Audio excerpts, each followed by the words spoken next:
Seeing none, we do have regrets from Trustees Brainy and Trustee Lundquist. The Durham District School Board acknowledges that many Indigenous nations have long-standing relationships, both historic and modern, with the territories upon which our school board and schools are located. Today, this area is home to many Indigenous peoples from across Turtle Island. We acknowledge that the Durham region forms a part of the traditional and treaty territory of the Mississaugas of Scugog Island First Nation, the Mississauga peoples, and the treaty territory of the Chippewas of Georgina Island First Nation. If I could ask Uxbridge Secondary School to be able to lead us in O Canada, and could we stand for the playing of our national anthem, please?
I will ask that Trustee Carolyn Morton introduce our entertainment tonight. Thank you. Uxbridge Secondary School, thank you for being here. The name of this group is the 3rd Avenue Jazz Ensemble from Uxbridge Secondary School. Our director is Amy Peck. Welcome, Amy. We are playing 2 pieces tonight. The first one is Jumpstart, and the second one is Alligator Boogaloo. So thank you for being here.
We do have a need to be able to approve the agenda as distributed. If I get a motion to be able to approve that. Trustee Edwards, Trustee Noble, all those in favor?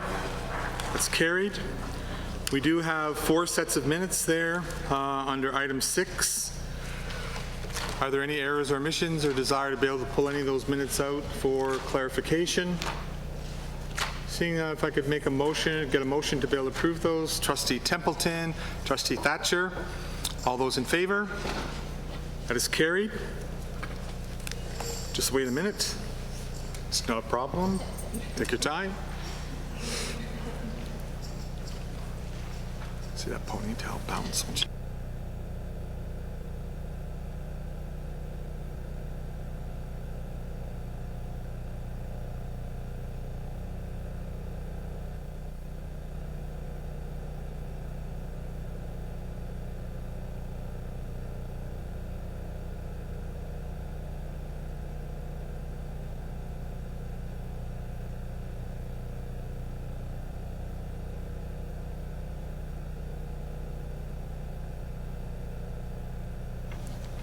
Just going to tell them they forgot their keyboard. So. Oh, it might be Trustee Thatcher's. So tonight I'd like to be able to introduce This Is My Story, continuing exploration of the depth and contribution of our staff and our students. Tonight, in our edition of This Is My Story, we'll be truly inspired by one of our own DDSB elementary teachers, Katie LaFosse. As we value and honor identity, tonight's story will impact you on an emotional level that reflects the incredible strength of our staff and how their experiences impact the lives of others. For me, school was like a really safe place. I did very well in school. People were open-minded and people were educated about being inclusive. The real world is different. It's interesting, I often find that children have better manners than some adults do.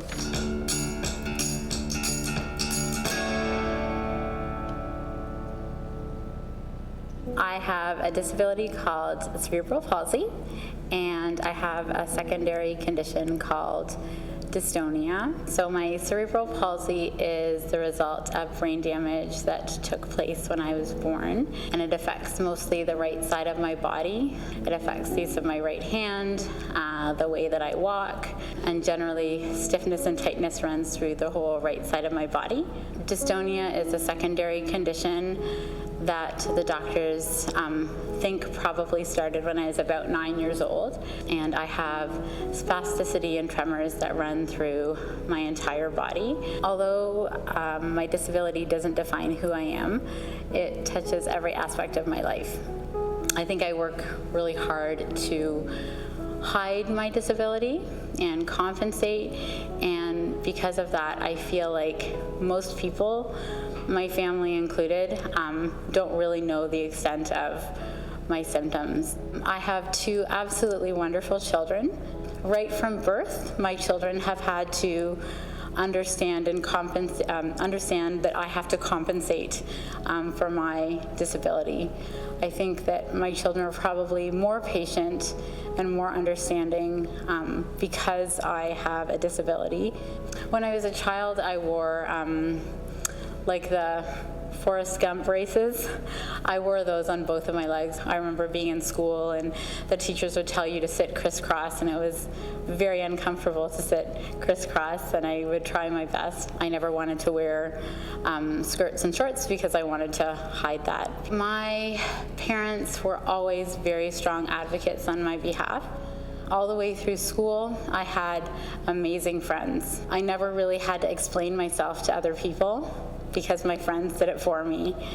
My teachers were hugely supportive. I'm sure that people stared and people looked, but nobody ever said anything disparaging to me. I never felt like an outsider. I always felt like I had a place.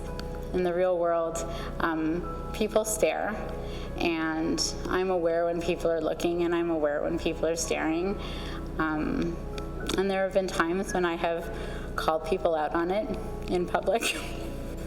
So, yeah, so I was on an IEP all the way through elementary school, high school. I was accommodated in university. Prior to laptops, I had a very heavy electric typewriter, which I would fit into the biggest backpack ever and carry on my back with my binders and everything from class to class.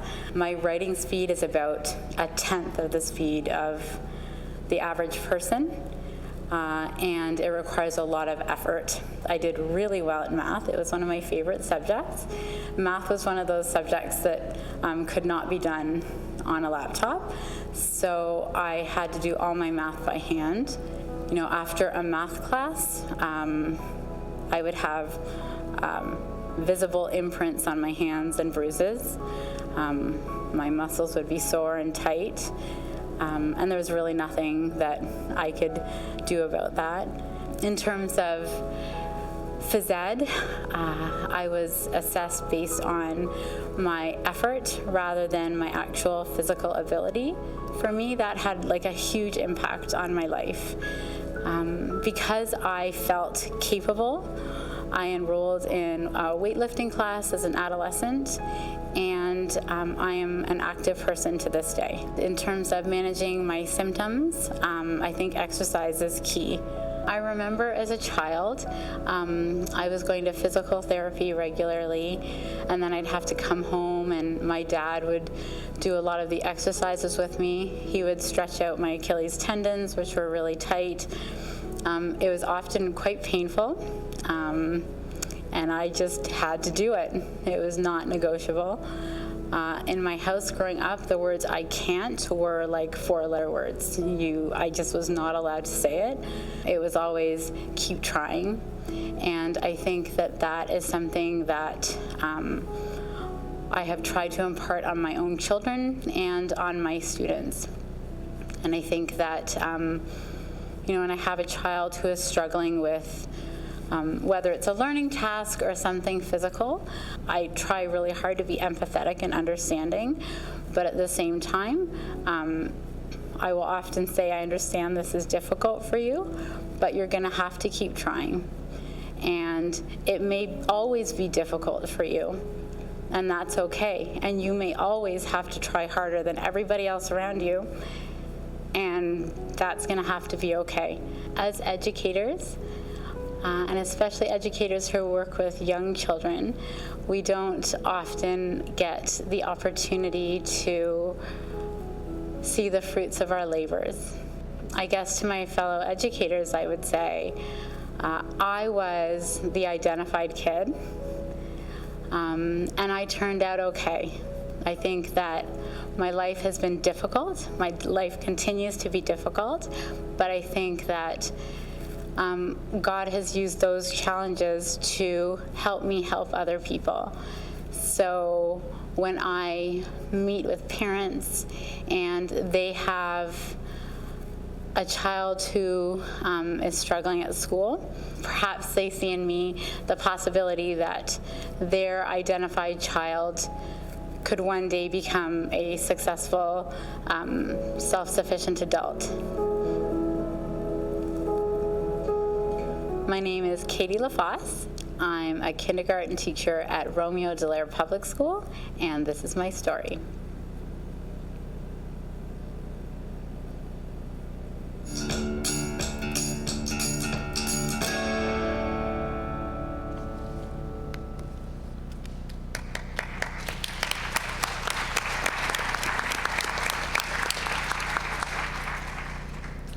Indeed, a very inspirational story for us, and especially poignant on tonight of all nights. Director Miller, Ministry Memorandums. Thank you, Chair Barrett. Just a few updates from the ministry. The government recently announced $40 million to mental health initiatives, and part of that funding includes $25 million to school boards for secondary mental health workers. The the information has not been forwarded in terms of staffing impact on us, but we will keep you updated when we receive that information. Rowan's Law for concussions was recognized recently through legislation. The government has also appointed more training skills advisors, and the government announced a new reciprocal education approach called RIA. RIA is a result of the collaboration between Ontario First Nation partners, school board associations, and the Ministry of Education. The RIA framework was developed in collaboration with these partners to help meet the unique needs of First Nation students, particularly those from northern and remote communities. Chair Barrett, that's the ministry update. Thank you very much, Director Miller. We'll now turn it back to you as well with regards to the Educational Services Staff Award for 2019. Thank you. The report can be found on page 31 of your agenda, and tonight it is really a pleasure to be able to talk about this individual.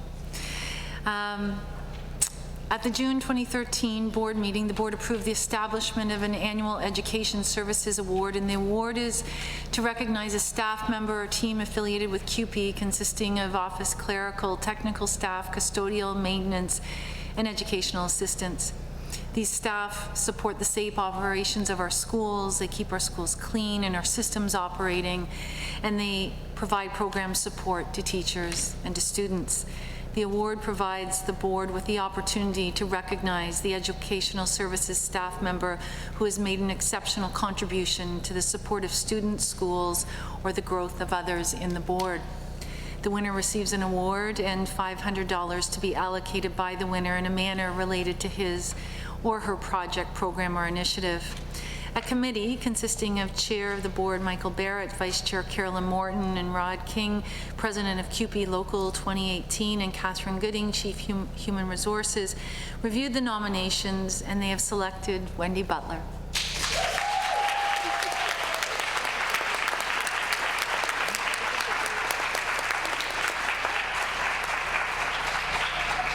She was the head secretary at E.B. Finn Public School and is the recipient for the 2019 award. Wendy Butler was nominated by numerous students, parents, and staff at the school. Wendy Butler made everyone who entered E.B. Finn Public School feel welcome and was instrumental in supporting the volunteers at the school and organizing special events, including the 75th anniversary of the school, all with a caring, people-first approach.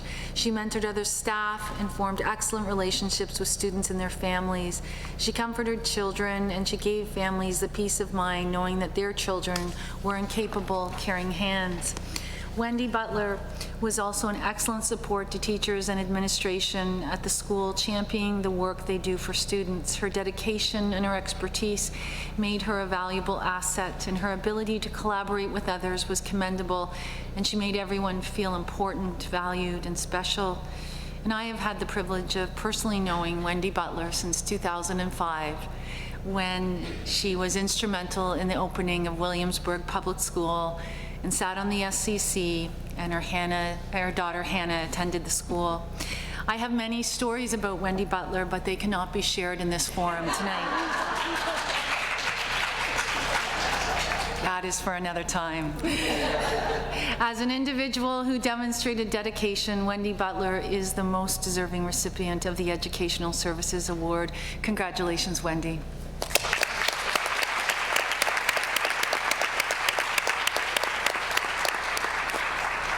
It is my pleasure to ask Chair Barrett and Vice Chair Morton to come. Is Rod here in the back? I don't see Rod. To come to the podium, and so we can acknowledge Wendy's contributions. Thank you. Wendy, please join us.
And many heartfelt congratulations. And if I turn my head, that means you wouldn't have to necessarily stay for the rest of the board meeting either if I just waited. So I would pretend I was coughing over here and then, you know, so. Wait a minute, we're live streaming this. I've really just euchred myself, so.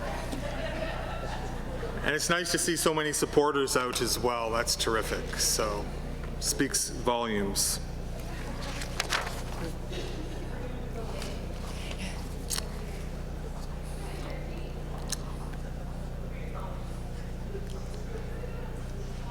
We're going to move on next to our presentations, and we're going to ask Superintendent Sylvia Peterson and Stephen Nevels to discuss our DDSB math plan and ministry target schools.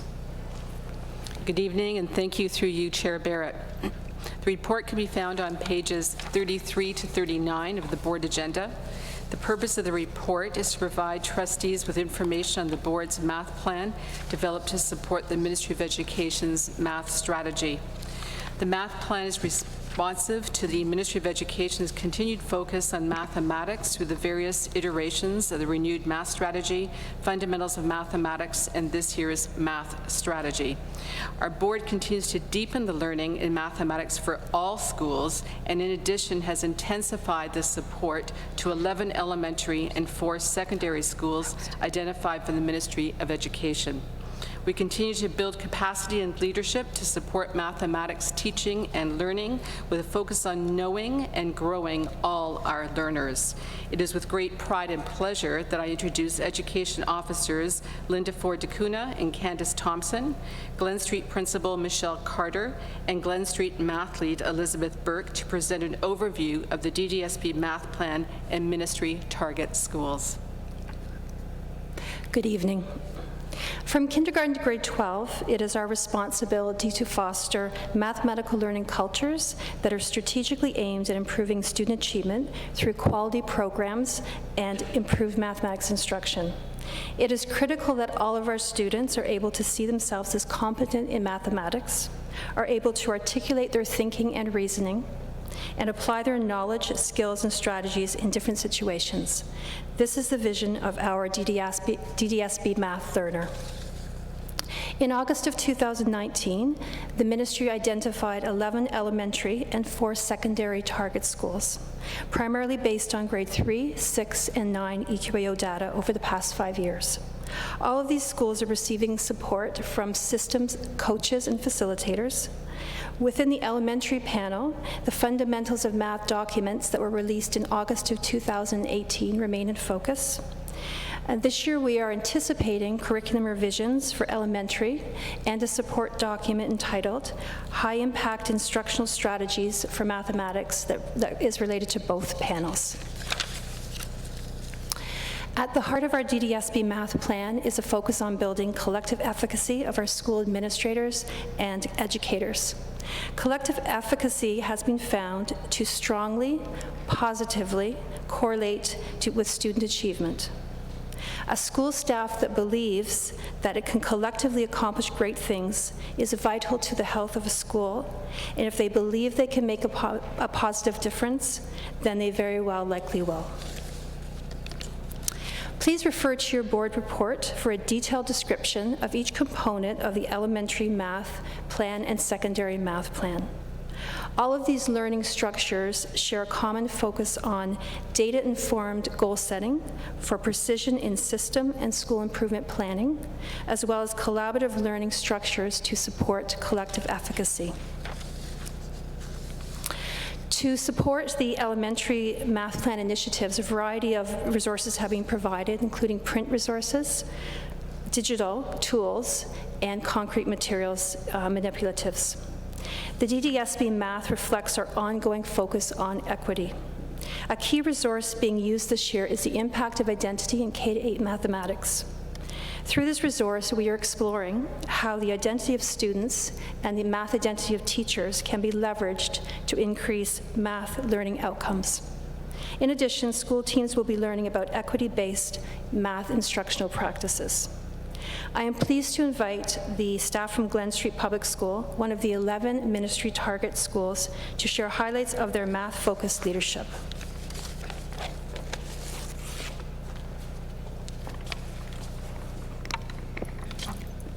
Thank you. My name is Michelle Carter, and I'm a principal who proudly works at Glen Street Public School in Oshawa. Our educators are all committed to closing gaps to ensure student success. The DDSB strategic priorities, and in particular, the DDSB math plan, has been instrumental in our school improvement planning. As a principal, I attended all team professional development, including math leads, school-based BCIs, kindergarten hubs, intermediate hubs, and EQAO data literacy sessions. The board's encouragement to be at the table with all of my teachers has allowed me to develop my understanding of current high-yield instructional practices and to devote time to co-creating high expectations among staff for the achievement of students, many of whom have traditionally struggled to be successful at our school. Planning and implementing with our literacy numeracy coach and our school math leads, our Glen Street BCIs focused on developing procedural fluency and co-creating interactive math walls to support students as they work through the math problem-solving process.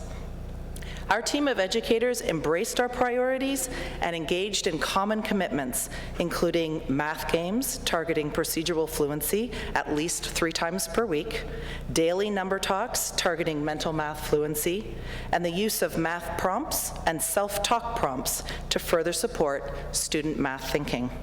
In addition, using student assessment data, teachers co-created interactive math walls that students frequently accessed physically and mentally in order to support their personal math learning goals. I am so very proud of our students and their increased academic achievement. Like all of their educators, our students are hard workers and eager to learn. Our educators continue to work closely together in order to provide precise gap-closing interventions and increase overall student academic achievement.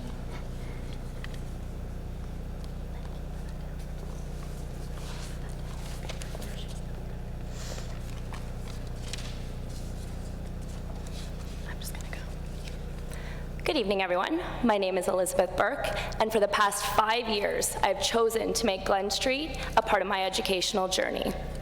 For the last 2 years, I've had the privilege of being the primary math lead at our school, which has led to a shift in my identity as a math learner. I've increased my curriculum content knowledge through participating in collaborative projects with my fellow colleagues. I've explored new resources with my literacy and numeracy coach and family of schools counterparts, as well as co-created data-driven lessons with my administration and my math lead partners. It is with constant communication and collaboration between all divisions, educators, and administration that we are able to see student knowledge gaps closed and individual success and growth. As a teacher, nothing is more powerful than witnessing the evolution of a student's academic growth. In utilizing number talk strategies and variations such as mysteries that I've gathered at collaborative opportunities, I've seen an increase in student engagement and in turn an increase in their accuracy and speed of basic math facts and procedural fluency. As a teacher, student, and lifelong learner myself, I am proud to be part of a team that comes together to ignite learning on a daily basis. Thank you.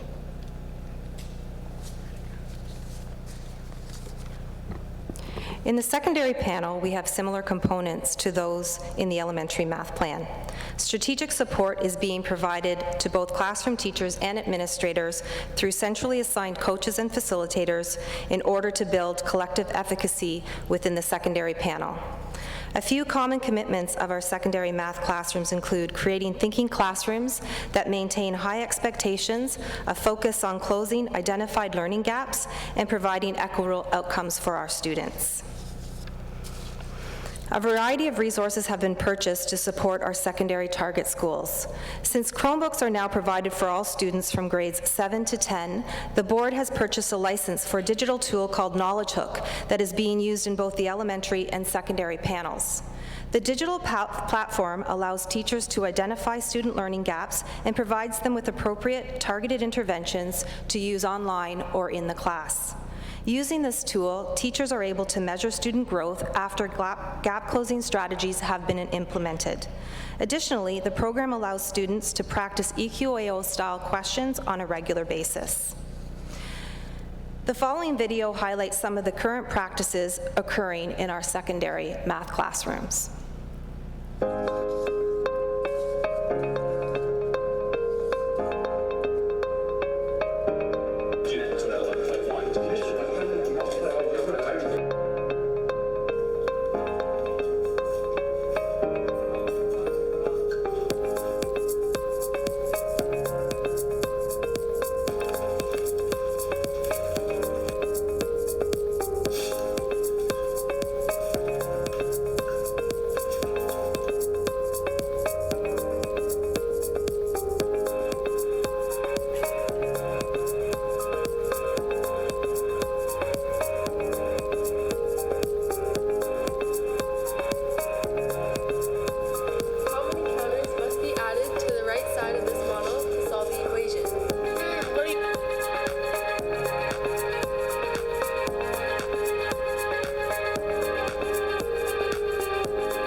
Monitoring the impact through metrics is a critical component of our work.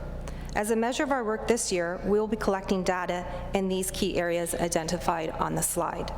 This information is detailed in the analysis section of your board report. And this concludes our presentation. We welcome any questions at this time. Thank you very much for coming forward tonight. Trustees, any questions? Trustee Barnes? Thank you. Thank you for the presentation. It's always exciting to see math. Well, I have a question. In regards to the review of the curriculum, what's the timeline on that? Are we already moving ahead with the review for both elementary and secondary, or is that something to come? I'm just trying to figure out where we are in the process in regards to what's been approved by the ministry. Thank you so much for your question.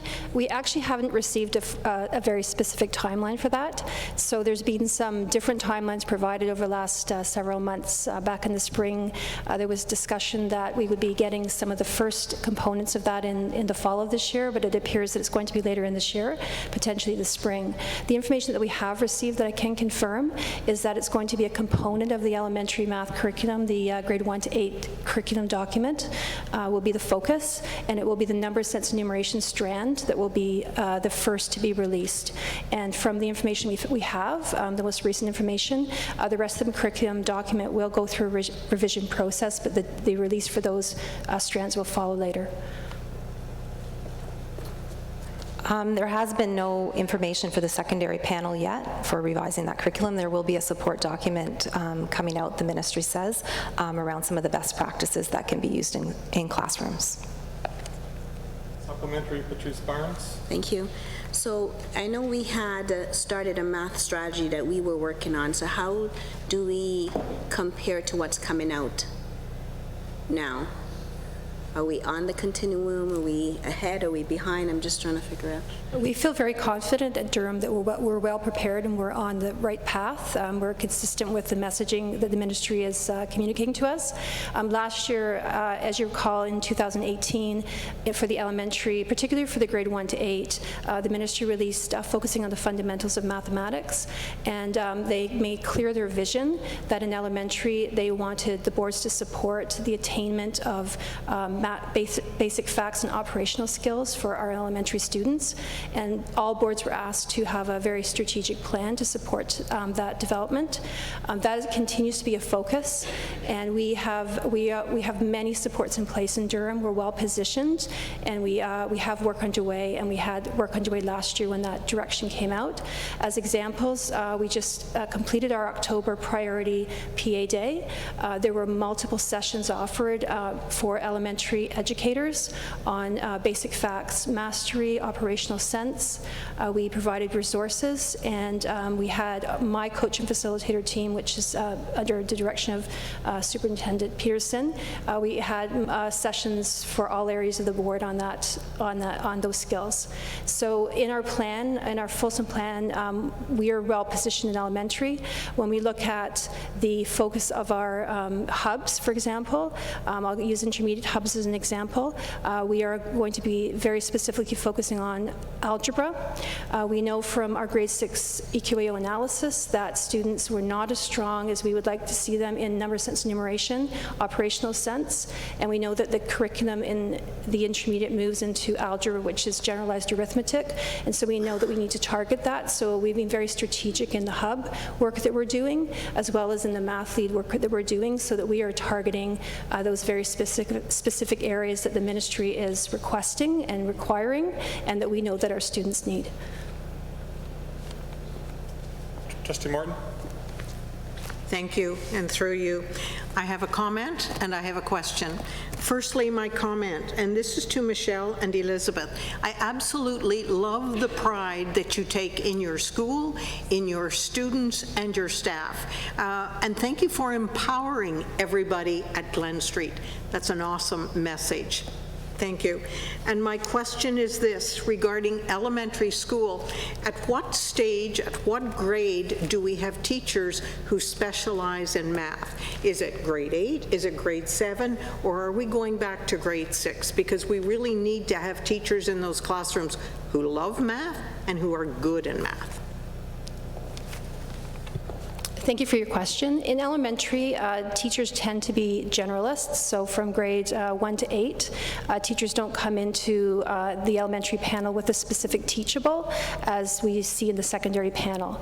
Having said that, we fully agree with you that we need all of our teachers to love math and be very excited about math, and most importantly have an open learning stance around mathematics themselves, so that they're engaging in ongoing learning around the content of the math as well as the pedagogy that accompanies it.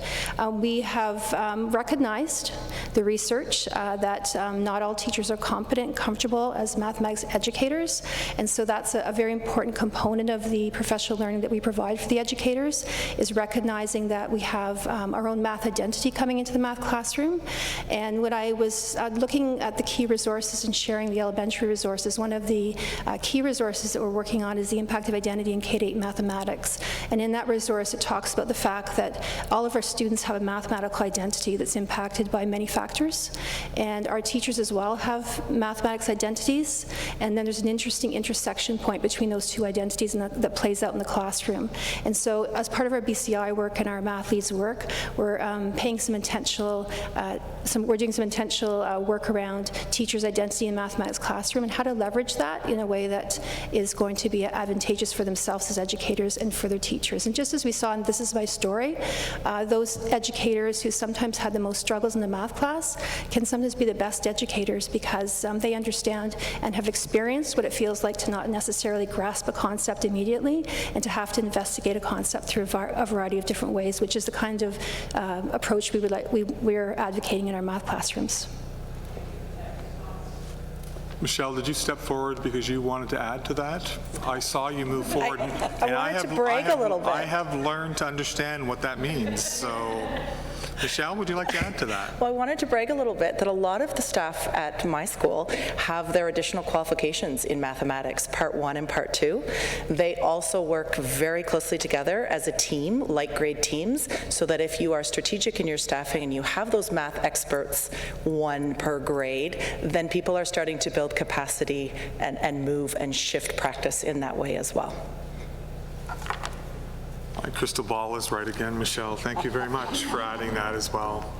Seeing no other comments, we do appreciate you being able to come out tonight, and also to be able to inspire us with not only the wonderful things that we're doing within the math education, but also, as Carolyn has said, the commitment to and the enthusiasm of math education, as Patrice just loves it. So thank you very much for coming out tonight. Next, I'm going to go to Superintendent Heather Mundy for Parent Reaching Out grants. Thank you, and through you, Chair Barrett. The report can be found on pages 40 to 46 of your agenda package. This report is to provide information on the Parent Reaching Out grants for the 2019-2020 school year. The Parent Reaching Out grant program provides funding to school boards to work with parent stakeholder groups, school councils, and/or parent involvement committees to lead projects with a focus on the identification and removal of barriers that prevent parents and families from participating and engaging fully in their children's learning. In previous years, individual schools would apply for up to $1,000 to fund a school-based event. In addition, regional programs were also available for system initiatives up to a maximum of $30,000. In 2019-2020, DDSB had 102 schools apply for grants and were allocated $101,000 and $272 in funding. With the late ministry funding announcement in December 2018, a total of 88 schools were able to complete their projects to a total funding amount of $75,312.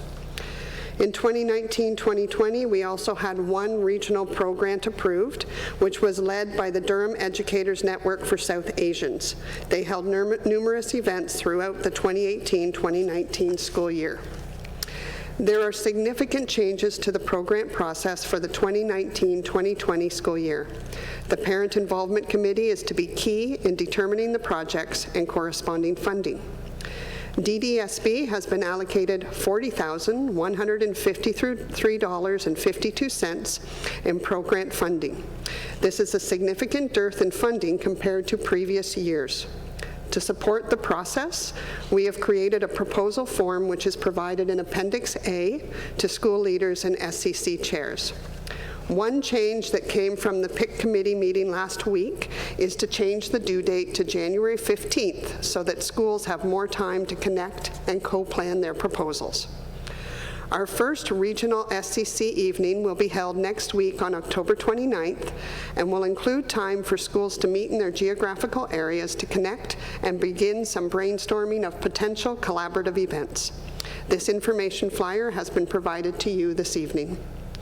This evening, I am honored to introduce Principal Deirdre Morgenstern and teacher Tufana Reeb from Terry Fox Public School to share some of their parent engagement journey as they work to engage their culturally diverse school community. They will also share part 2 of our parent engagement video. Thank you, Chair Barrett, trustees, and Director Miller for the opportunity to share our parent engagement journey at Terry Fox.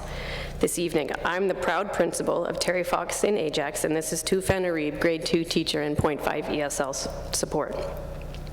In the planning stages of our parent engagement initiatives, we've drawn from the structure of the strategic priorities of Ignite Learning. The engagement priority has provided a framework for incorporating each of the other 5 priorities into our engagement planning and has been pivotal to our success.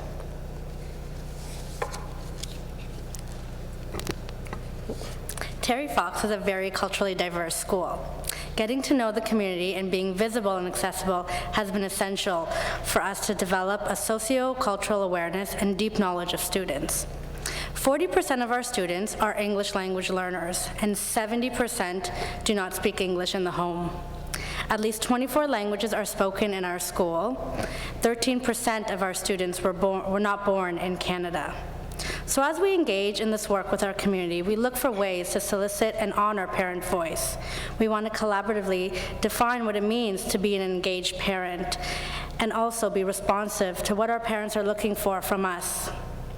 We have been able to achieve this by hosting SCC meetings both during the day and in the evenings.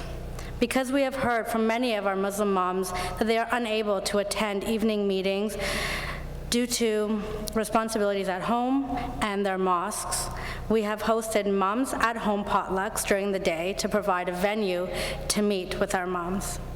In continued efforts to get to know our community, we have also hosted Dads and Dominoes nights and invited parent speakers to present to staff about their experiences navigating the school system while being new to Canada and often as an English language learner.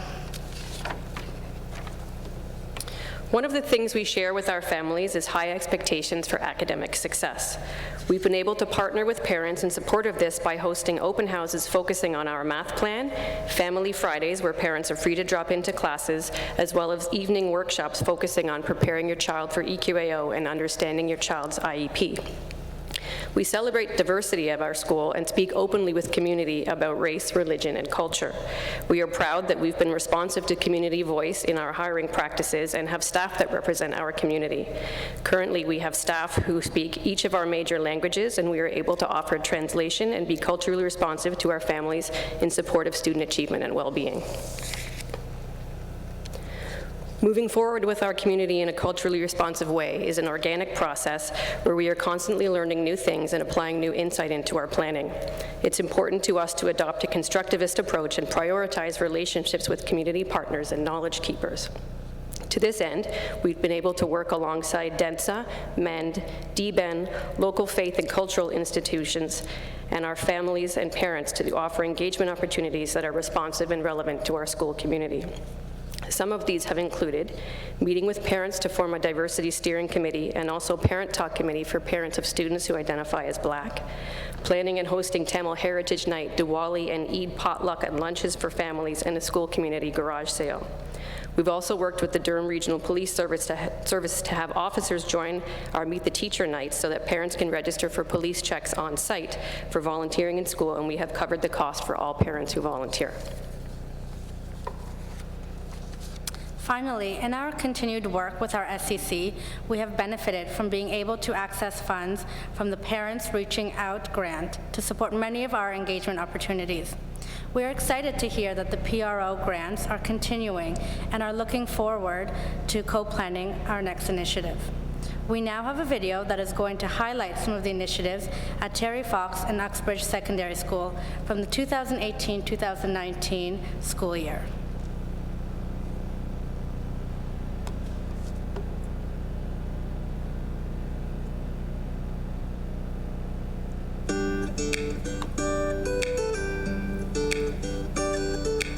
The Durham District School Board values the role that parents play in their child's education. We know that when parents are actively involved in schools with their students, students benefit and success is greater.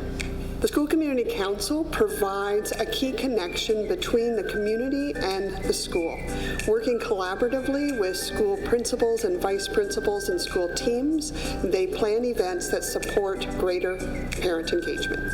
This video will highlight 4 different Durham District School Board schools, their initiatives that were involved in creating positive parent engagement activities for their individual communities. So this year, we created a virtual tour of the inside of our school. The reason for this is from talking to parents and talking to students, we found out that a number of people got lost pretty easily in our large facility. After working with students and having them start to create this project, we found that it was a very creative way to introduce the building and the facilities and all the programs that we have to our community. So one of the things we did in our planning process was we asked the students who are currently at Uxbridge what types of things they would like to see if they were going to pursue this 3D tour. And they mentioned a number of key areas around the building, and then we actually sent them out with the camera and the equipment to capture these moments around the school. And when they actually first saw the 3D tour on a desktop computer and they were actually navigating their way around the school, a huddle of students started coming over because they were very excited at what they were seeing, and they remarked at how handy this would have been for them and how it would have probably served them very well coming from their feeder schools into our high school. The activity that we've planned this school year in my class is allowing students to speak in their own language during collaborative activities. Now, they're allowed to do this not all the time, but they're allowed to do this when they're finding it difficult to understand a concept that has been taught. We most recently had our ECO night for parents of grade 3 and grade 6 students, and that came out of conversations with parents in the fall Meet the Teacher night. Parents had concerns or questions about the actual ECO process and how it is we are supporting our students to be successful, and it was well attended. We had it here in our library, and then we had breakout sessions for the parents in the grade 3 and grade 6 classrooms. Barriers we hope to address through our parent talk meetings included a level of mistrust of our schools and our educational system as a whole, as well as a lack of understanding of the structure of our educational system, as we have parents that are born in other countries and may not have grown up in our school system. There's also parents who are making assumptions based on their lived experience with the education system from years past. And education has come quite a ways last 5, 10, 15 years. So it's also making parents aware of the opportunities and programs and access that's available for their students that perhaps was not present when they were in school. So last, I think it was in January, we had a Tamil Heritage celebration event. Dancer chose Terry Fox to host the performance in the evening. We had workshops with the grade 3 students of Terry Fox. Some of the grade 8 students came down and they were teaching them how to write the alphabets, Tamil alphabets, and all the kids enjoyed it. It was an event that brought the entire Tamil community of Terry Fox together, I would say. As we get to know our community and engage their voices, we do learn some of the things that maybe our teachers wouldn't anticipate or we wouldn't be familiar with in terms of obstacles. So the big one at Terry Fox is making sure that we are providing support for parents who speak different languages in the home. We have about 75% of our students who are speaking different languages at home. So although our students are bilingual, our parents are not necessarily. So having interpreters, we work heavily with the Swiss workers, the settlement workers in school. And as I said, we have staff that speak each of our main languages. So language has been a big one. It's been good for us not to speak for our community, but to speak with our community. And I think that's one of the biggest obstacles from their perspective, that we want to make sure that they're feeling included and heard in what happens in the school for their children.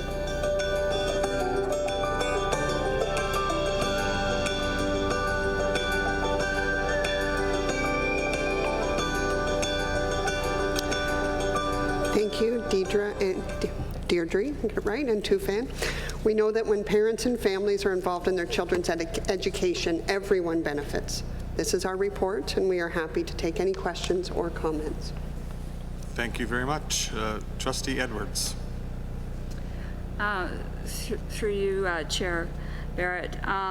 First is a comment in that it hasn't gone unnoticed that we have significantly reduced our pro-grant funds, or receiving our pro-grant funds, because of the way the government has decided to distribute them. To, if we looked at our original number that we would have had without the stopping, is more than half of what we were going to get. And then we have distributed the workload from the ministry reviewing the applications to the Parent Involvement Committee, and I know that they will be up to the task, but I'm just saying we've redistributed the workload to our Parent Involvement Committee.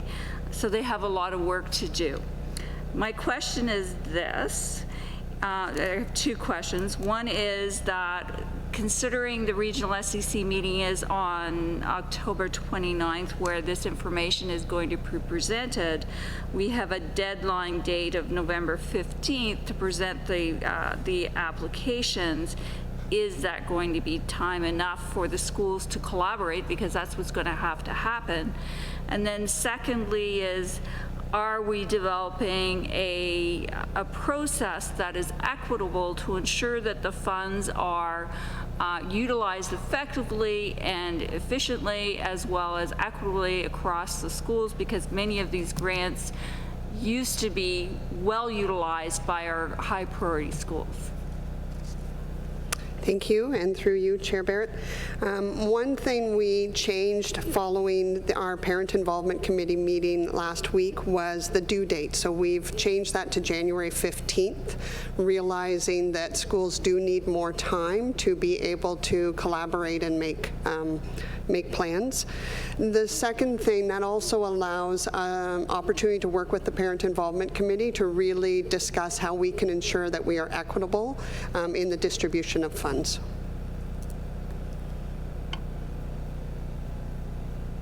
Trustee Barnes?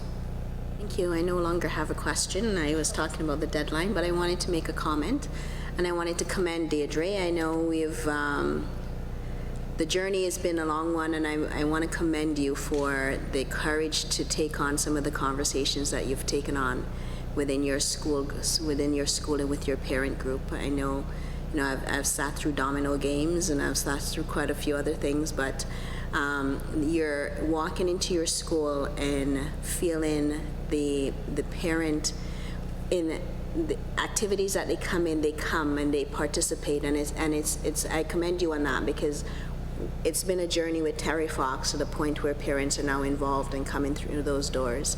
And I want to thank you and to continue to do the work that you're doing. Thank you. I appreciate that, thank you. I don't appreciate that you beat me at dominoes, but I won't mention that. I would like to say, though, that I think the work that we do at Terry Fox is really reflective of the direction of the board. So when we have Director Miller and the trustees focusing on equity, it's definitely a support and motivation for us to continue doing it. So thank you all. No further questions, so thank you for coming out tonight, and I just give you a little piece of advice: don't challenge Patrice to any game. I've learned that. Yes, because she does not stop until she wins, so. Thank you. So thank you so much for coming out. Next, we're going to have Superintendent Jim Markowski to talk about the Source Depot for Make a Difference. Thank you, and through you, Chair Barrett, the report can be found on page 47 of your package. The report this evening provides trustees with an update on the Make a Difference Resource Depot, which officially opened its doors to educators and partners on September 25th, 2019. Make a Difference's success is attributed to the vast spectrum of partners, both internally and within our community, who regularly work collaboratively to strategize and implement measures aimed at addressing the complex issues of poverty impacting our schools. This new upcycling initiative, which is anchored through DDSB's extended neighborhood networks and corporate donors, ensures that resources are utilized in useful and meaningful ways to both enrich learning environments while also developing practical, cohesive bonds between business, schools, and families.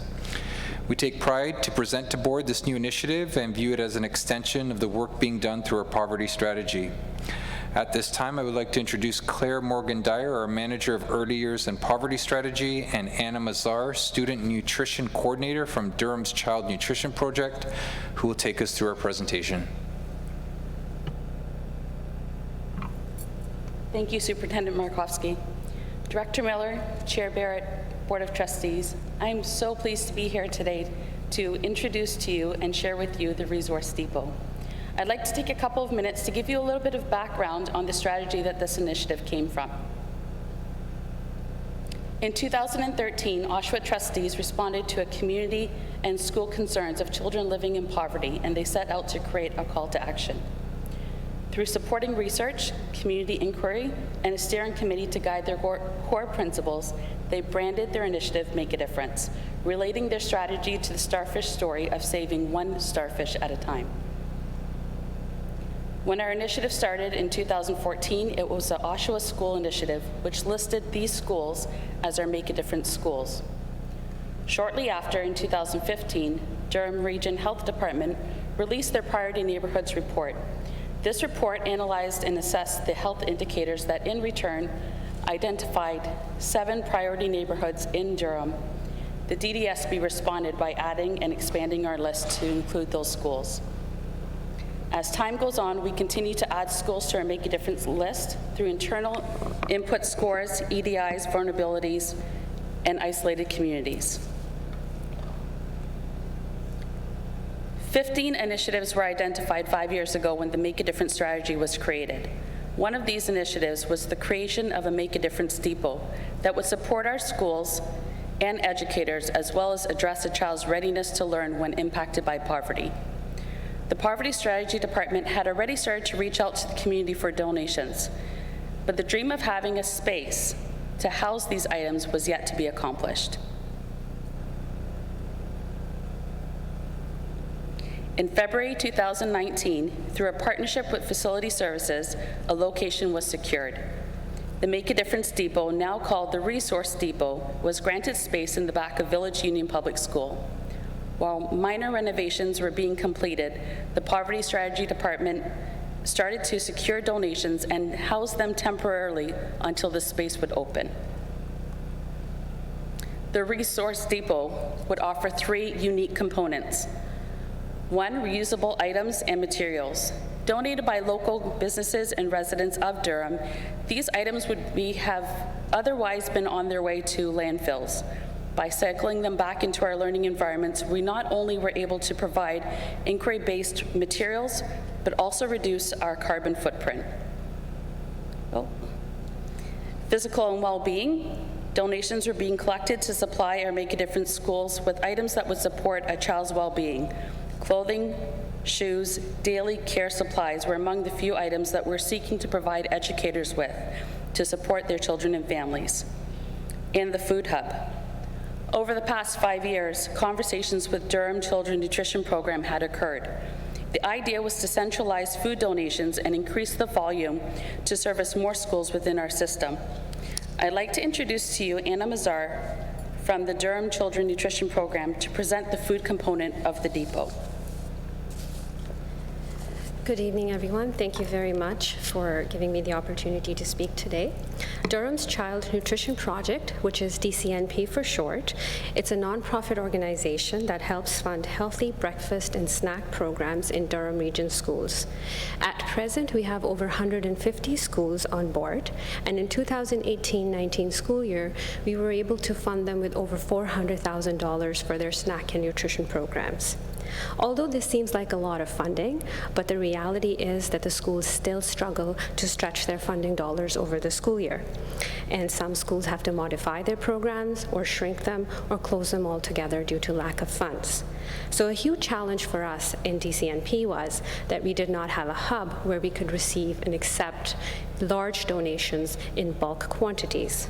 So this year, we're very happy to partner with DDSB to start a food hub for our schools at their depot facility. It allows our schools to access free food for their SNPs whenever they need any emergency funding. We have purchased a commercial-size fridge as well as a freezer to stock perishable food items. We also have shelf-stable food items that are available over there that can be accessed by schools who run out of funds or need the emergency food items. We have a budget of $26,000 for this school year to stock food at the food hub for the student nutrition programs. We purchase food for the hub on a weekly basis. The food is dropped off on Tuesdays, and the schools pick up their allocated food on Wednesdays. The hub has allowed us to accept large food donations as well, and our first big donation came in September when we received 156 cases of Danone yogurt that were distributed to the schools. We plan to do more food drives in the coming months to increase the capacity of our food hub and to be able to service more schools and children. So thank you very much for giving us the opportunity to work with you. Thank you.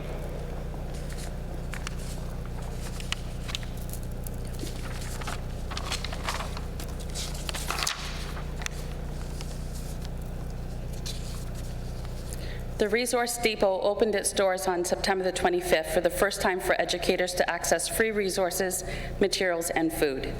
Administrators from all Make a Difference schools and early years partners were sent the flyer for the depot to share with their staff. In the past 4 weeks of being open, we have an average of 45 educators that access the space per day. Secretaries, elementary school teachers, early childhood educators, high school teachers, and support staff are among the individuals that have come to the depot and taken items back to their schools. Now that the space is open, the real work will begin. Flyers have started to circulate to local residents and companies in Durham to source materials, supplies, and items that would be a benefit to our students. The depot is currently open on Tuesdays to receive donations and on Wednesdays for educators to pick up resources.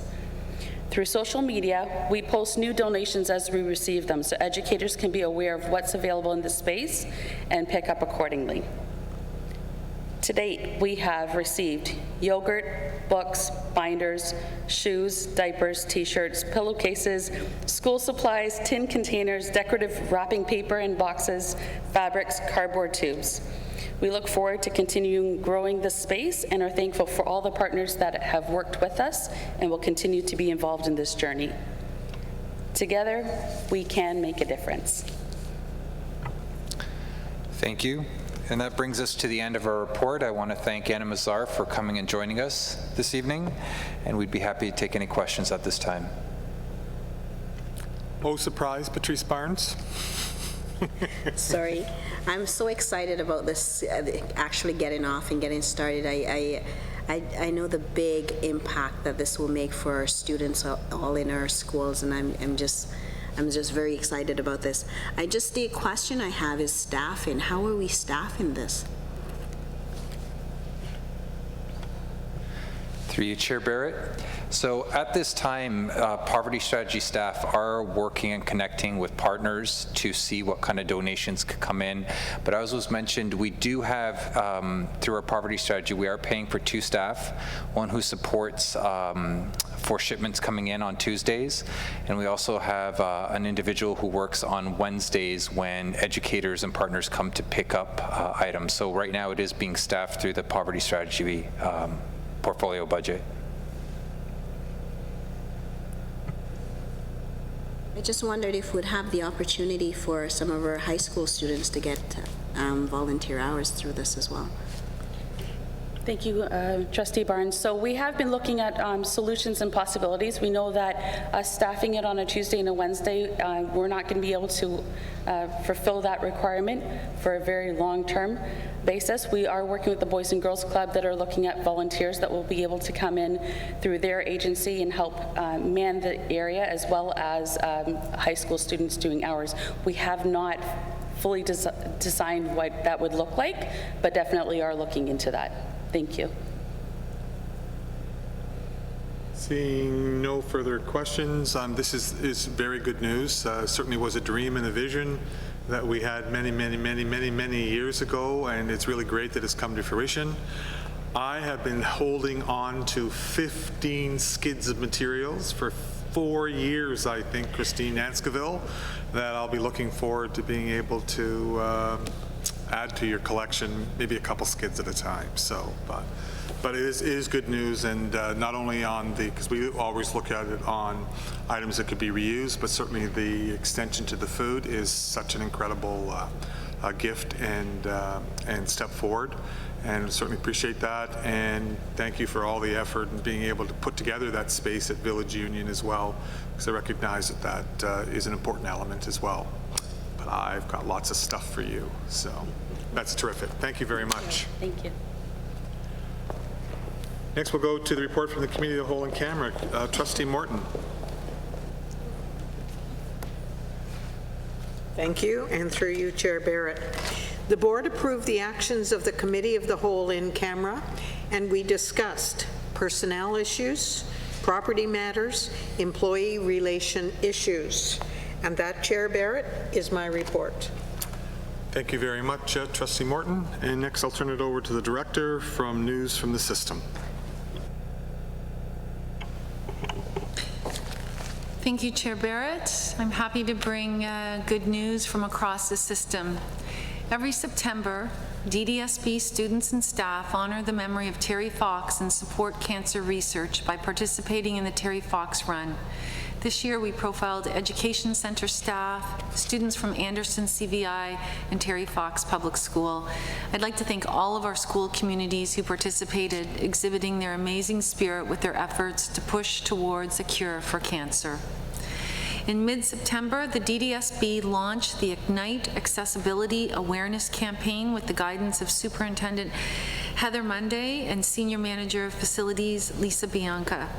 The campaign features posters, social media messages, and digital signage that focuses on using inclusive language and providing accessible spaces for everyone. This campaign will run until the end of December, but this campaign will never end. On September 24th and 25th, students from Coronation Public School flexed their creative muscles as they learned how to sew from the Denise Wild Sewing Studio. The activity promotes inclusivity and innovation as all students learned how to sew from a diverse group of people. Some of the leaders who helped the students were former professional CFL and NFL football players. Great job, Coronation Public School. We were happy to recognize the following days of significance this month, and it really was a busy month. Franco-Ontarian Day, Orange Shirt Day, International Day of the Girl Child, and National Custodians Day. All of our schools recognized these days and made them even more special within our school communities. The Ministry of Education has approved funding for a new school in North Whitby community at Taunton and Anderson. The new school will help to create better learning environments for our students and accommodate 490 student spaces and 4 childcare rooms. Vice Chair Trustee Morton and Trustee Thatcher were joined by the Parliamentary Assistant to the Minister of Education and local MPP for Whitby for the announcement. We celebrated Safety Week this September 16th to 20th, and Superintendent Georgette Davis and her Safe Schools team worked hard to organize and host the annual Safety Week open house, including a presentation from Heads Up Durham, and former trustee Linda Lowry was here. Students from Sir William Stevenson School went to Safety Village to test out their safety skills, and Brock High School held their first ever workplace safety and emergency response blitz. Everyone who participated in these events learned something new. Great job, everyone. We are glad to host a student poster contest this fall for children in grades 5 to 8 on the truths and myths of vaping. Dan Hogan, our Substance Abuse and Violence Prevention Coordinator, will be leading the campaign as students will be provided with current information and will be asked to create a poster based on what they have learned. Winners will be presented with an engraved medal at a future board meeting and win a pizza party for their class. From October 2nd to 4th, GL Roberts CVI hosted the Durham Region International Film Festival, also known as DRIFF. Brock High School also came on October 3rd to watch the films about wildlife conservation, and they learned why wildlife conservation is important and how they can make a difference. The Resource Depot, as learned tonight, officially opened on September 25th to schools and educators, and tonight's presentation showcased how this amazing initiative came to life through the leadership of Make a Difference Steering Committee, including Jim Markowski, Senior Manager Stacey Lapine Fisher, and the Early Years and Poverty Strategy Manager Claire Morgan. On October 10th, grade 6 student Aniola Olayi from Julie Payette Public School became Whitby's Junior Fire Chief of the Year.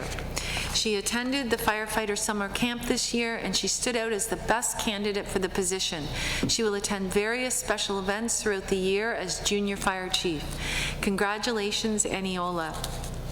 September 18th is known as National Science Reading Day, and to mark the occasion, grade 4 students from Joseph Gould Public School in Uxbridge had a special guest appearance from Jane Kennedy, a STEM and science facilitator at the Durham District School Board. Students participated in a read aloud and conducted a nature-based experiment as part of their activities to get to know the world around them through a scientific lens. The Durham Elementary Athletic Association cross-country season is from September to mid-October for students in grades 3 to 8. A total of 9,720 elementary students participate in the area qualifying meets this year, with approximately 2,500 running each day. The top 8 individual runners and top 2 teams from each area meet advance to the regional finals. Congrats to our fabulous student athletes. OTIP, the Ontario Teachers Insurance Plan, and the Ontario Teachers Federation, OTF, have recognized Natalie Morgan from Brooklyn High School with the OTIP Teaching Award for Excellence.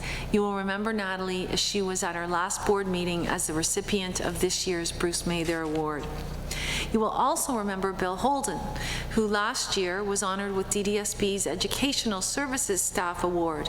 Well, this year, Bill is also the recipient of the OTIP Support Staff Worker Award, and Bill is again recognized for his caring and outstanding contributions to education. And we are so proud that two DDSB staff are recognized provincially.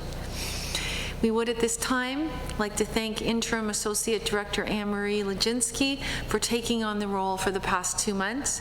She is officially finished this Friday, October 25th. Thank you, Anne-Marie, for returning and helping us out in your leadership and your dedication. As we've talked about a lot with our student trustees and students across the board, student voice matters at the DDSB. And I think it's very important that we always remember that our main focus is always on students. So let's take a look at secondary student voice.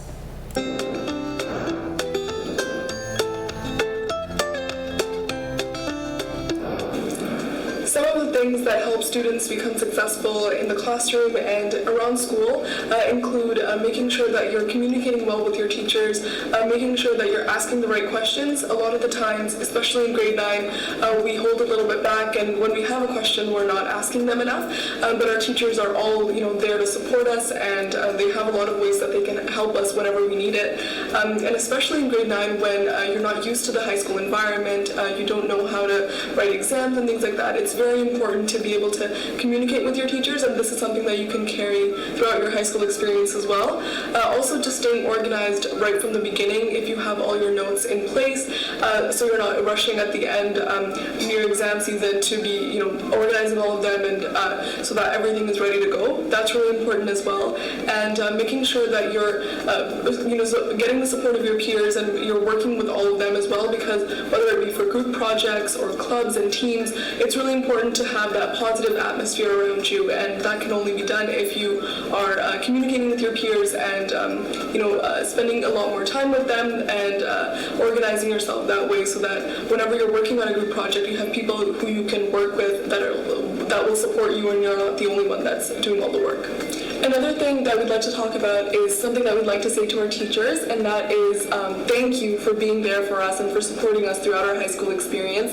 What's made our high school experience so amazing is the opportunities we've had to speak to our teachers, whether it be through clubs, we've gotten the opportunity to work with them, or academically, we've gone to after-school help and things like that, and the opportunities we've had to connect with the staff here has been incredible, and so we'd like to say thank you for all of your hard work that you put into this school, whether it be through extracurriculars, sports teams, or academically as well. So we just like to say thank you.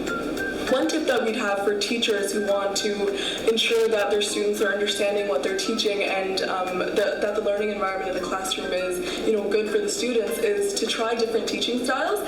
And one of the ways that they can do that is having anonymous surveys, on a monthly basis or maybe after a couple of months in the semester. We believe that checking up with your students occasionally will help you, ensure that you're creating a positive learning space and ensuring that your students are learning a lot from your teaching.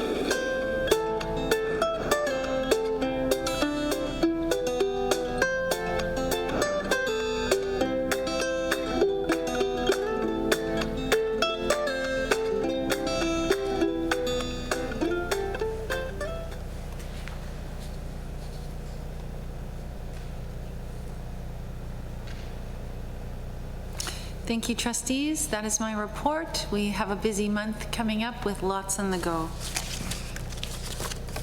Thank you very much, Director Miller, for that. I will now turn it over to the report of the Standing Committee, October 7th. Trustee Carolyn Morton. Thank you, and through you, Chair Barrett, my report from the Standing Committee meeting of October the 7th can be found on pages 50 to 57. Trustees, the report is there for receipt. I'm looking for a motion to be able to receive. Trustee Forbes. Trustee Morton. All those in favor? That is carried. And now Trustee Edwards, the report of the SEAC Committee, June 13th. It's always strange bringing a report that's in June and a couple of months later, but that's just the way the meeting dates fall. Anyways, my report for June 13th, 2019 can be found on pages 58 to 69, and that is my report. I have a motion to receive. Thanks. Okay, Trustee Edwards, you'll make a motion to receive. It's always strange because you always say the same thing. It's always strange to be able to look at this, strange to be able to receive a report after months. So it's very strange. I have a mover for the motion. I was seconded, Trustee Barnes. All those in favor? That's carried. Next, I'll turn to Associate Director David Visser with the 2020-2021 strategic budget process. Thank you very much, Mr. Chair. The report is found on page 70. It never hurts to have dates set well in advance, and this report does just that. It is our estimated dates. It is contingent upon Ministry of Education release of information, but it at least provides a framework for trustees and the director to move forward with the budget planning. So it is for recommendations, so we can solidify the dates. Mr. Chair, delighted to answer any questions that you may have. Thank you very much, Associate Director. It is there for receipt. If I could, if there's not any questions with regards to proposed dates, if I could have a motion to be able to receive. Trustee Thatcher, Trustee Noble, all those in favor? That is carried. And next, Superintendent Mohammed Hamid with a notice of motion. Thank you, and through you, Chair Barrett. The report can be found on page 73 of your agenda. Tonight I'm bringing forward a proposed new ESL policy. As set out in the report, the proposed new policy will provide English language learners learning opportunities to acquire a level of proficiency in English required to be successful for academic purposes. The recommendation can be found on page 74. Trustees, this report is respectfully submitted. Thank you very much, Superintendent. This is coming back to our next board meeting for consideration. There's a notice of motion. Thank you. So we don't even really need a motion for receipt because it'll just move to the next board meeting. Next, I'm going to turn it over to Acting Interim Associate Director, soon to be retired and on a plane to Rome, Anne-Marie Leginski, for staffing enrollment for 2019-2020. Thank you, and through you, Chair Barrett. The report is for information and can be found on page 80 of your agenda. Of note is the fact that all primary class size targets set by the Ministry of Education have been achieved. There is an increase in elementary student population of 897 students, and of this number, 306 are kindergarten students. In secondary schools, we have maintained an average class size of 22:1, and in doing so, have honored the collective agreement. Operations Officer Paul Brown is here tonight, and we would be pleased to answer any questions, should there be any.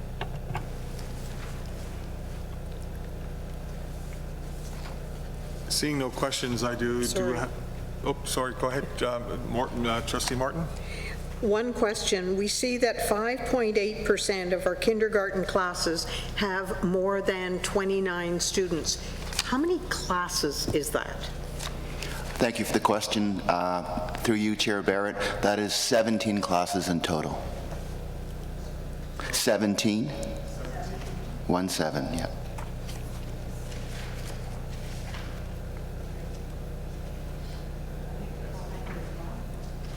And my comment, I'm looking at 8, the conclusion, and it's talking about the e-learning. I firmly believe that e-learning should be an option. It should not be mandated. Is there any way that we can let the province, I know we already have, But what can we do to let the province know that this option requires more thinking? So go ahead, Emery. Thank you, Trustee Morton. I think one of the things I would suggest is it might be something Director Miller might like to look at going forward, because it's a concern across the province. Thank you. Thank you. Thank you for sharing your concerns, Vice Chair Morton. It is definitely a concern provincially. CODE has the Council of Directors. We have met, especially P-CODE, and spent our last meeting last month discussing the impact of e-learning, and not only on learning, but what it will do potentially to reduce number of teachers, what it will do on ministry rated capacity, the impact on building new schools. It's far reaching. Today, Chair Barrett and I met with Lauren Coe, MPP Lauren Coe, and lobbied about e-learning. And we know that CODE is lobbying as well regarding these concerns. At Admin Council, we've begun discussing it, and we know Superintendent Stephen Nevels is looking at some of the issues that we're going to bring forward in a report, and we will continue to do that. But there is a lot of lobbying being done across the province. Thank you. And I think that just to add to that as well, in addition to that, certainly the Ontario Public School Board Association, of which I'm the first vice, both Don and Scott sit at the Board of Directors table. They have already made it very clear to the ministry that this is not an acceptable solution. I know that Oxtago, the Student Trustee Association, of which our Sally is the president, have also gone on record indicating the opposition to the e-learning as mandated.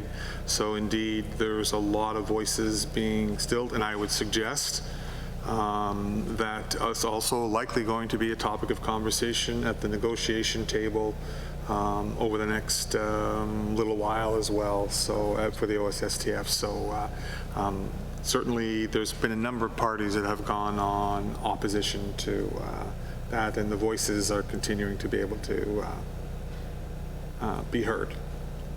And hopefully they will be heard. Yes, that's why I struggled with my word there, but to be heard, yes. So thank you very much for that, Superintendent Rome-bound Anne-Marie Leginski. And again, on behalf of all trustees, thank you very much, and enjoy a very well-earned sojourn in Rome as well. So next we'll go to Associate Director Visser with regards to the Coronation and RH Cornish Gifted Program Boundary Consultation Process. Thank you very much, Mr. Chair. Tonight we have Christine Nanscoville, our Chief Facilities Officer. She will present the report. Thank you. Through Mr. Chair, the report can be found on page 86, and it is presented as information, and it's further to a report that was presented to trustees on May 24th of this year as a result of a transportation concern. So a public consultation process will commence regarding Cornish Public Schools' northern gifted boundary and RH Cornish's southern gifted boundary. We will have an open house November 19th in RH Cornish Public School, and we'll provide information and gather feedback from the community on the proposed boundary adjustment. And a report will then come back to trustees in January for your consideration on that feedback. And I'd be happy to answer any questions you might have. Any questions?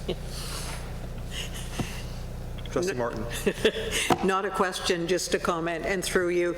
Thank you for pursuing this. This makes common sense to me, and I appreciate the fact that we're doing this now.